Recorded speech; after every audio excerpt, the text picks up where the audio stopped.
রাধারানীর চরণের শরণ নেই, যে সে যত বড়ই পাপী হোক না কেন, রাধারানী তার চরণ থেকে সেই ভক্তকে দূরে সরাবে না। আমি তো পাপী, আমি সারা জীবন পাপ করেছি, আমার মতো পাপী আর কেউ নাই। এখন আমার অনুশোচনা হলো, জীবনে যাই করেছি সব ভুল। এখন মনে হচ্ছে রাধারানী, কৃষ্ণ, তুমি বিনে জগতে আমার আর কেউ নাই। আমি এখন তোমার চরণের শরণ নিয়েছি। গীতায় বলছেন তোমার আর কোনো দুঃখ নাই, আমি তোমাকে গ্রহণ করে নিলাম একবার। আমি তোমাকে আমার চরণে তোমাকে আমি জায়গা দিয়ে দিলাম। এই জন্য মনকে সরল করতে হবে। শাস্ত্র প্রমাণ, মন সরল না হলে কৃষ্ণ কোনোদিন আসবে না, কৃষ্ণের দেখা কোনোদিন পাবো না। যারা সরল বেশি হয় জগতে, আমরা ভাবি যারা সরল তারা বোকা, ভাবি না। যারা সরল আমরা ভাবি তাদের মূল্য নাই। জানো, যারা সরল হয় আমরা বলি সরলের ভাত নাই, বলি না? সরলের ভাত নাই আমরা বলি, কিন্তু সরলের জন্য প্রসাদ আছে গো, প্রসাদ আছে। যে সরল জগতের মানুষ যদি তাকে মূল্য নাও দেই, গোবিন্দের কাছে তার মূল্য আছে। কার কাছে? গোবিন্দের কাছে। এই প্রসঙ্গে এক চমৎকার, এক দিব্য দৃষ্টান্ত, এক সরল ভক্তের দৃষ্টান্ত দিয়েছেন শাস্ত্রে মা। এক সরল ভক্ত ছিল, সর্বদাই ভগবানকে ডাকে, ভগবানকে স্মরণ করে। যারা সাধারণভাবে সরল হয় তারা একটু বুড়া স্বভাবের হয়। তারা কি স্বভাবের হয়? একটু বুড়া স্বভাবের হয়। তিনি একদিন ভাগবত পাঠে গিয়েছেন, পিছনে, সবার পিছনে তিনি বসেছেন। কি শোনার জন্য গো মা? ভাগবত পাঠ শুনবে, নিষ্ঠা সহকারে ভাগবত পাঠ শুনবে। ওই দিন যিনি ভাগবত পাঠ করবে, ওই ভাগবত পাঠক মশাই শ্রীমদ্ ভাগবত অমল পুরাণ, ওই অমল পুরাণের দশম স্কন্ধ থেকে ভগবানের দিব্য রূপ, ভগবানের এত সুন্দর অপরূপ রূপের মহিমা বর্ণন করছেন। জানো, আমার ভগবানের গলার মধ্যে বৈজয়ন্তী ফুলের মালা আছে, আমার ভগবানের চরণের মধ্যে খুব সুন্দর নুপুর, আমার ভগবান দেখতে অনেক সুন্দর, আমার ভগবান কৃষ্ণের মাথার মধ্যে ময়ূর পেখম, এই ভগবানকে দেখতে কত সুন্দর। এগুলো বলতে বলতে তিনি যখন অনেক দূরে যাচ্ছেন, বলতে বলতে সরল ভক্ত চিন্তা করেন, এমনও বুঝি মানুষ হয়, এমনও বুঝি মানুষ আছে এত সুন্দর। উনি মনে হয় বানিয়ে বলছে, সরল তো হচ্ছে বানিয়ে বলছে। বলতে বলতে যখন বললেন যে ওই ভগবান তিনি রাখাল রূপে আবার কি করে গাভী নিয়ে তিনি বনে যায়, বললেন সব মিথ্যা। এত সুন্দর বালক, এত সুন্দর দেখতে, তোমার যদি সন্তান ছেলে থাকে, তুমি যদি রাজা হও, নন্দ রাজাও বলছেন, তুমি যদি রাজা হও তোমার ছেলেকে তুমি পাঠাবে বনে, তুমি পাঠাবে বনে? তিনি দাঁড়িয়ে বলছে, তুমি যা বলছো সব মিথ্যা। দেখুন, তিনিও বুঝতে পারলেন। দেখুন, সাধু সব বুঝতে পারে, সাধু সব জানে। সাধুর কাছে গিয়ে বলতে হয় না আমি শুভমালা করি, প্রসাদ পাই, বলতে হয় না। সাধু তোমাকে দেখলেই সে সব কিছু, এক্সরে মেশিন দিয়ে ভিতরে কিছু দেখা যায় না, আল্ট্রাসোনোগ্রাফি দিয়ে ভিতরে দেখা যায় না। যারা যথার্থ সাধু, একনিষ্ঠ ভক্ত, তাদের কাছে গেলে তারাও তোমার হৃদয়ে সমস্ত কিছু তারা দেখে নেবে। তারা বুঝে যাবে তুমি কে, তোমার ভজন কেমন, তোমার আকাঙ্ক্ষা কেমন, তোমার মন কতটুকু সরল, তারা বুঝে যাবে। আজকে দেখো মা, সে বলছেন আপনি যা বলছেন সব মিথ্যা কথা। এগুলো এত সুন্দর যদি সন্তান হয়, দেখতে যদি এতই সুন্দর হয়, তার মা কি বনে পাঠায়? বলছে দেখো, তিনি বলছেন আমি তো এত কিছু জানি না, গ্রন্থে পেয়েছি, এই জন্য আমি বলছি। বলছে তার বাড়িটা কোথায় আমাকে একটু বলো। বলছে তার বাড়ি হলো বৃন্দাবনে। মনে মনে ভাবেন আর এখানেই থাকবো না, বৃন্দাবনে চলে গেলেন লাঠি নিয়ে। নন্দ মহারাজকে গিয়ে শাসন করব। এত সুন্দর কৃষ্ণ, তাকে দেখতে এত সুন্দর, চরণের এত সুন্দরতা, তাকে বুঝি এই বালক রূপে, রাখাল বালক রূপে তাকে বনে পাঠায় গাভী নিয়ে, তাকে গিয়ে আমি শাসন করব। তাকে দেখে তাকে বলে নন্দ মহারাজের বাড়ি কোথায়, নন্দ মহারাজের কুশলা কোথায়? সব মানুষে বলে পাগল। মা, এখান থেকে জেনে যাও, এই পথে যারা এসেছে তাদেরকে একদিন না একদিন পাগল উপাধি পেতেই হবে। একবার যে কৃষ্ণের কথা কথা মন দিয়ে শুনে সংসারের কোন কিছু আর ভালো লাগবে না। সর্বদা কৃষ্ণ কৃষ্ণ বলবেন। ঘরের লোকজন তো বলবে, কি বলবে, আমার মাথা বলবে, কিছু বলবে না। এই জন্য বলছি, এই পথে যে মন থেকে একবার এসেছে, পাগল উপাধি তাকে পেতেই হবে। কিন্তু পাগলের তো অনেক ধরন। কেউ টাকার পাগল, কেউ সম্পত্তির পাগল, কেউ ঘর বাড়ির পাগল, কেউ স্ত্রী পাগল, কেউ বউ পাগল, কত পাগল। কিন্তু জানো, কৃষ্ণের জন্য পাগল হলে জীবন আমার, রাধা রানীর জন্য পাগল হলে জীবন আমার সার্থক। আমি কৃষ্ণ ছাড়া আর কিছুই বুঝি না। কৃষ্ণ আমার, আমি কৃষ্ণের। আমি যেন সর্বদা বলতে পারি, হ্যাঁ রাধে গোবিন্দ। সর্বদা যেন আমি স্মরণ করতে পারি, সর্বদা যেন আমি বলতে পারি, কৃষ্ণ তুমি বিনে আমার আর কেউ। আজকে দিয়ে যাচ্ছেন বৃন্দাবনের পথে, সবাইকে বলে কৃষ্ণের গোশালা কোথায়, নন্দ মহারাজের গোশালা কোথায়। বলতে বলতে যখন বৃন্দাবনে পৌঁছালেন, হঠাৎ এক মন্দির দেখতে পেলেন, মানে আশ্রম, খুব সুন্দর এক আশ্রম। ওই আশ্রমের সামনে গোশালা। মনে মনে ভাবলেন, এটাই মনে হয় নন্দ মহারাজের গোশালা। নন্দ মহারাজের বাড়ি গেলেন, পূজারী এসেছেন, পূজারীকে ডাক দিয়ে বলছেন, এটা কি নন্দ মহারাজের বাড়ি? পূজারী তাকিয়ে দেখলেন, পূজারী বুঝে গেলেন। দেখুন, একটু আগে বলেছিলাম, যারা যথার্থ সাধক, যারা একনিষ্ঠ ভক্ত, তাদের কাছে গিয়ে নিজের পরিচয় দিতে হয় না, রাধেশ্যাম বলে বসে যাও, তারা সমস্ত কিছু বুঝবে তুমি কেমন। আজকে পূজারী তার এমন ভাব, তার এমন কথা শুনে বুঝে গেলেন যে এটা নিশ্চয়ই ভগবানের কোন একান্ত সরল ভক্ত। সরল ছাড়া ভগবানের হৃদয় মজানো যায় না। সরল না হলে ভগবানের হৃদয়কে মজানো যায় না। পাষাণ হৃদয়ে কৃষ্ণ প্রেম আসে না। পাষাণ হৃদয়ে কি আসে না? সবাই বলেন, কৃষ্ণ প্রেম কখনোই আসে না। উনি বললেন, এটাই নন্দ মহারাজের বাড়ি। তখন বললেন, লাঠি নিয়ে আজকে এসেছি আপনাকে শাসন করার জন্য। আপনি মনে হয় পরিচালনা করেন। এত সুন্দর কৃষ্ণ আমি শুনেছি সাধুর মুখে, এত সুন্দর দেখতে, আপনি কেন তাকে বনে পাঠান? আপনি কেন গাবি দিয়ে রাখাল রূপে তাকে বনে পাঠান? এটা কখনো করা যাবে না। আমি কৃষ্ণের কাজ করবো, কৃষ্ণকে পাঠিয়ে না। তিনিও ভাবলেন, ওকে দিয়ে অবশ্যই রাখা যায়। ওর যে বিশ্বাস, ওর যে সরলতা, মনে হয় একদিন অবশ্যই গোবিন্দের দেখা। বলেন, এত সুন্দর কৃষ্ণ দেখতে, তাকে পাঠিয়েন না, আমি যাব। কৃষ্ণের যে কাজ আমি করব, কিন্তু কৃপা করে কৃষ্ণকে পাঠাবেন না। প্রতিদিন যায়। দেখো মা, সরল যদি না হয় ভগবানকে পাওয়া যাবে। প্রতিদিন যায় আর একটাই কথা বলে, মনে মনে ভাবে যে এত সুন্দর একটা বালক, তাকে দিয়ে বনে পাঠায়। এভাবে প্রত্যেকদিন যখন বনে যায়, দুপুরে সেই সাধু তার জন্য ভগবানের প্রসাদ পাঠিয়ে দিই। একদিন কি হলো, একাদশীর দিন 2টা বেজে গেল, কোনো প্রসাদ আর যায় না। এটা সত্য যুগের ঘটনা নয় মা, এটা ত্রেতা যুগেরও ঘটনা নয়, এটা দাপর যুগেরও ঘটনা নয়, এটা কলি যুগের বেশি দিন আগের ঘটনা। কিন্তু বৃন্দাবনে এখনো এ লীলা হয়, ভগবানের নিত্য লীলা হয়। সেই সমস্ত সাধুগণ যারা একনিষ্ঠ ভক্ত, যাদের হৃদয় সরল, তারা নিধুবনে বলে না, এখনো সে বৃন্দাবনে বাঁশি বাজে রে। সেই বাঁশির ধুনের শুনে বৃন্দাবনের পথে পথে ময়ূর নাচে রে। তারা শুনতে পায় গো মা। আজকে দেখো, আজকে এই বৃন্দাবনের মধ্যে এখনো ভগবান নিত্য লীলা করে, কিন্তু সেই লীলা সবাই তো দেখতে পারে, সবাই পারবে না। যাদের হৃদয় সরল, যাদের হৃদয়ে ঐকান্তিক ভক্তি রয়েছে, তারা একমাত্র দেখতে পারবে। আজকে দেখো, তিনি প্রত্যেক দিন যায়। একাদশীর দিন দুপুর হয়ে গিয়েছে, প্রসাদ আসে না।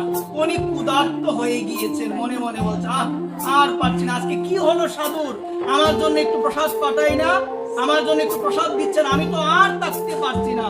অনেক সময় দেখবেন বাচ্চারা যখন অতিরিক্ত খিদে পায়, ক্রন্দন করে না, উনিও কেঁদে দিলেন। কিন্তু জানো, শাস্ত্রী একটা কথা বলছেন, কেউ যখন কাঁদে না ভগবানের জন্য, প্রসাদের জন্য, ভগবান অবশ্যই তার কাছে আসে। 2টা জিনিস সহ্য করতে পারে না, এক অহংকার আর এক হলো ভক্তির নয়ন জল। ভগবান সহ্য করতে পারে না। ভগবান দেখলেন পূজারী আজকে ব্যস্ত, বিভিন্ন কাজ ভুলে গিয়েছে, প্রসাদ পাঠাতে হবে। ভগবানকে যে রাজভোগ দেওয়া হয়, মধ্যে মুখ দেওয়া হয়, আমার ভগবান রাকাল বেশ নিয়ে আজকে তার নিকট এসেছে। কার নিকট গো মা? ওই সরল ভক্তের নিকট। বলছে দেখো আজকে পূজারীতে একটু ব্যস্ত, এই জন্য দেরি হয়ে গিয়েছে। ওই সরল সে ভগবানের দিকে তাকিয়েছে, মনে মনে ভাবছেন উনাকে কেন জানি আমার চিরচেনা মনে হচ্ছে, কোথায় যেন উনাকে আমি দেখেছি, আমার কেন জানি মনে হচ্ছে উনার সঙ্গে আমার নিত্য সম্পর্ক, কেন জানি আমার মনে হচ্ছে। বলছে কে গো তুমি? তোমাকে তো আমি আগে কখনো দেখি নাই। কে গো তুমি? তোমাকে তো আগে দেখি নাই। হঠাৎ ভগবান বললেন তুমি আমাকে আগে দেখো নাই, তুমি কি জন্য এসেছো বৃন্দাবনে? সে বললেন দেখো আমি বৃন্দাবনে এসেছি, আমি পাঠকের মুখে শুনেছি কৃষ্ণ অনেক সুন্দর। ছোট বালক কৃষ্ণ, পায়ে নূপুর, মাথায় ময়ূর পেখম, গলার মধ্যে বৈজয়ন্তী ফুলের মালা, এত সুন্দর কৃষ্ণ, তাকে তার বাবা বনের মধ্যে পাঠায় গাবি দিয়ে। এই জন্য এসেছি তাকে যেন না পাঠায়, আমি যেন তার কাজটা করে দিই। ভগবান বাবা কি ভক্ত, এত মায়া, এত আমার জন্য অনুরাগ, আমাকে যেন বনে না পাঠায়, এই জন্য সে এসেছে। বলছে তুমি কি সেই কৃষ্ণকে দেখতে চাও? বলছে অবশ্যই দেখতে চাই। ভগবান তখন নিজের স্বরূপে দেখা দিলেন। ভগবান যখন নিজের স্বরূপে দেখা দিলেন, সেই ভক্ত বলেন পাঠক যা বলেছে পাঠকের থেকে তো আপনি আর অনেক সুন্দর। পাঠক যে বর্ণনা দিয়েছে সে বর্ণনা থেকে আপনি তো অনেক সুন্দর গো, আপনি মনে হচ্ছে সবসময় যেন আপনাকেই দেখি। বললেন আমি এখন চলে যাই। বলছি এই তালাটা রেখে যাও, এটা উচ্ছিষ্ট হয়ে গেছে, আমি প্রসাদ পেয়েছি, আমি এটা নিয়ে যাব, আপনি চলে যান। আর মনে মনে ভাবলেন তোমাকে, তুমি এত সুন্দর, তোমাকে দিয়ে আমার জন্য প্রসাদ বানিয়েছে, আজকে সাধুর গিয়ে একটা ব্যবস্থা আমি সরল তো ঘোরা হয়, সাধুর একটা ব্যবস্থা করব। যে জন্য আসলাম আমি বনের মধ্যে, কৃষ্ণ যেন না আসে, ওই কৃষ্ণকে দিয়ে আবার আমার জন্য প্রসাদ পাঠালো। কি আকাঙ্ক্ষা দেখেন না। সরল সরল হলে কিচ্ছুই বুঝবে না, ওই পাশে বলবে পাগল, ওই পাশে থেকে বলবে পাগল, ওই পাশ থেকে বলবে পাগল, কিন্তু একজন বলবে সে পাগল হয়েছে ভগবানের জন্য, যার জন্য পাগল হলে জীবন আজকে যখন সন্ধ্যা হবে প্রায় প্রায় সে লাঠি নিয়ে ওই তালাটা ডেকে এনে এসেছে। বলছেন আপনার আজকে বিচার আছে। হঠাৎ তারও মনে পড়ে গেল, আহা আজকে তো আমি তাকে প্রসাদ দিতে ভুলে গিয়েছি, মনে পড়ে গেল। বলছে আজকে আপনার বিচার আছে।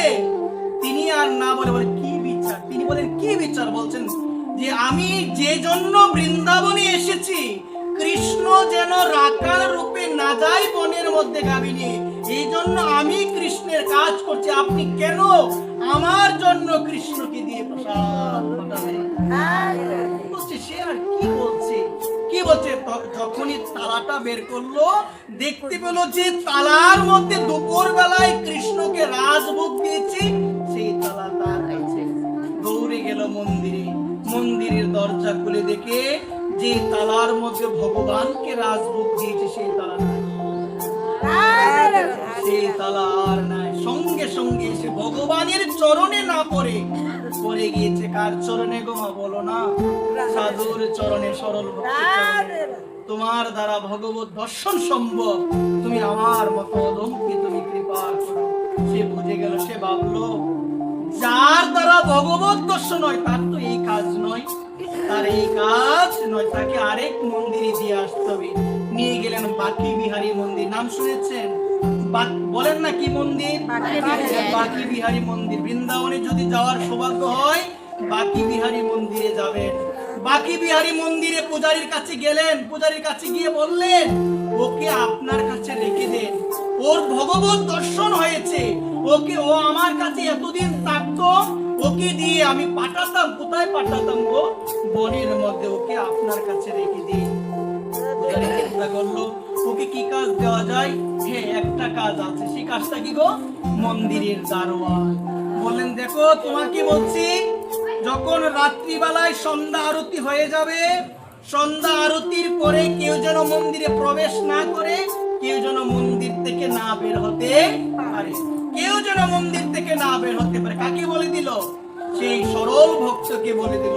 সে দারোয়ান রূপে সে থাকছে মন্দিরের মধ্যে। হঠাৎ রাত্রিবেলায় দেখি কি জানো, মন্দির থেকে একটা জ্যোতি বের হয়। কি বের হয় গো? জ্যোতি বের হয়, আবার লুকিয়ে যায়। 3 দিন হলো, কিছুই বুঝতে পারে। হঠাৎ করে চমৎকার এক দিব্য জ্যোতি বের হয়। বাকি বিহারী মন্দিরের যারা ভজন করে তারা সাধারণ কেউ নয়। বাকি বিহারী মন্দিরে যারা পূজারী বৃন্দাবনে তারা সাধারণ কেউ নয়। বাকি বিহারী মন্দিরের সেবা হলো অনুভবীর সেবা। যারা সরল, ঐকান্তিক সরল, তারা বাকি বিহারী মন্দিরে কেউ যেতে পারে, কেউ থাকতে পারে না। ওই মন্দির সাক্ষাৎ লীলা হয় এই মন্দিরের মধ্যে। মা দেখো, মা মন্দির শুনে যাও। আজকে প্রতিদিন সে দেখে 3 দিন হয়ে গিয়েছে, হঠাৎ মন্দির থেকে রাত্রিবেলায় স্বয়ং দেওয়ার পরে দিব্য জ্যোতি বের হয়ে আবার লুকিয়ে যায়। যখন 3 দিন হয়ে গেল, মন্দিরের সামনে লাঠি নিয়ে গেল। পূজারী আমাকে বলেছে কেউ যেন মন্দিরে না আসে, কেউ যেন মন্দির থেকে বের না হতে পারে। কে বের হয়? মন্দিরের সামনে দাঁড়িয়েছে। ভগবানও চিন্তা করেন, এমন ভক্তের অপেক্ষাই তো আমি করছি। যে ভক্ত সরল তাকে বড়ই আমি ভালোবাসি। যে ভক্ত অত্যন্ত সরল তাকে ছাড়া আমি কিছুই বুঝি না। দেখে যাও মা, আজকে হঠাৎ ভগবান মন্দির থেকে বের হবে। ভগবান যদি কাউকে দেখা না দেয়, সে কি দেখতে পারে কি? যারা সরল তাদেরই তো ভগবান দেখা দেয়। আজকে ভগবান দেখা দিয়েছে, বলছে তোমাকে তো যেতে দেওয়া যাবে না। তুমি কোথায় যাও? প্রতিদিন লুকাচুরি করো আমার সঙ্গে, আমি ধরতে পারি না তোমাকে, তোমাকে যেতে দেওয়া যাবে না। পূজারী আমাকে বলে দিয়েছে মন্দিরে যেন কেউ রাত্রিবেলায় আরতির পরে স্বয়ং দেওয়ার পরে কেউ যেন প্রবেশ না করে, কেউ যেন মন্দির থেকে বেরো না হতে পারে। তুমি কোথায় যাও? তোমাকে আজকে যেতে দিব না। লাঠি নিয়ে দাঁড়িয়েছে, বলছে দেখো আমাকে যেতে হবে, তুমিও চলো আমার সঙ্গে। বলছে কোথায় যাবো? বলছে নিধুবনে যাবো। আজও সেই নিধুবনের মধ্যে, আজও সেই নিধুবনের মধ্যে মা নিত্য আমার রাধারানীর সঙ্গে ভগবান রাসলীলা করে।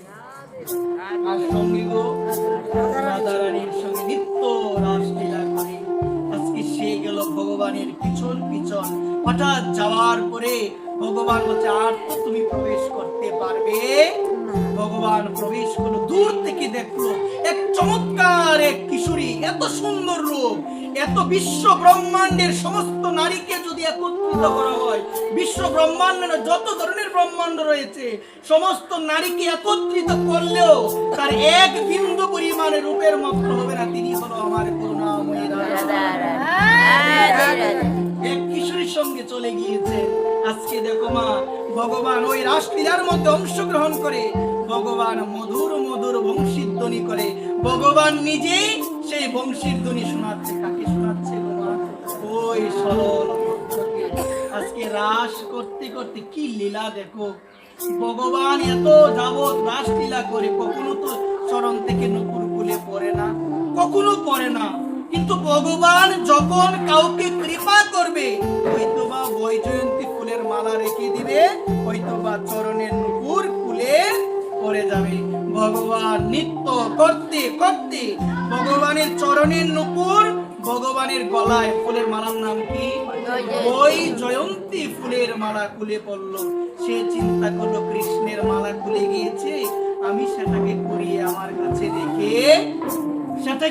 আমার কাছে রেখে আসল কথা হলো ভগবান কৃপা করবে তো। এই জন্যই ভগবানের গলদোষ থেকে, এই জন্যই ভগবানের চরণ থেকে আজকের এইগুলো খুলে পড়লো। সে এগুলো কুড়িয়ে নিজের কাছে রেখে দিল।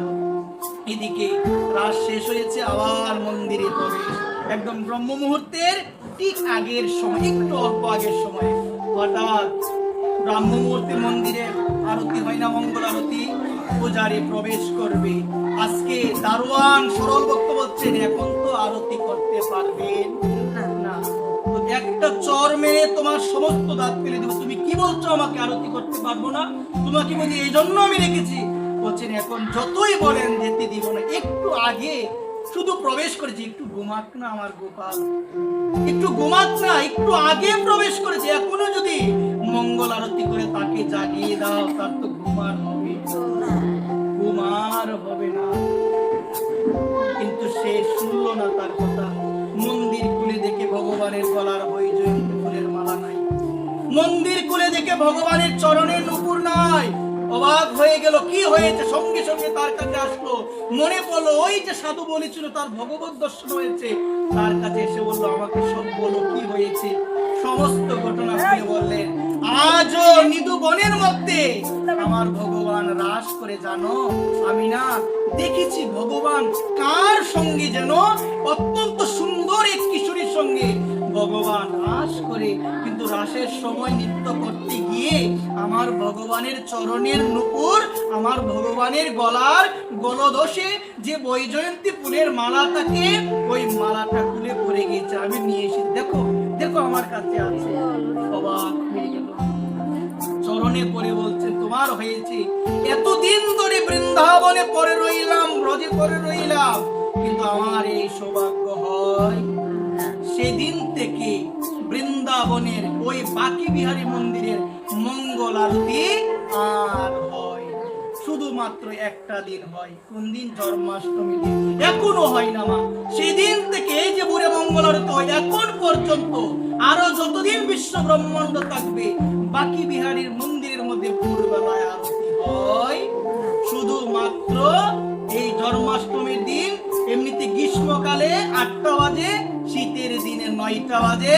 বাকি বিহারী মন্দিরে, আমার বাকি বিহারীজির মন্দিরে মঙ্গল আরতি। সবাই বলো রাধে। সরল না হলে পাওয়া যায় না, এই জন্য মনকে সরল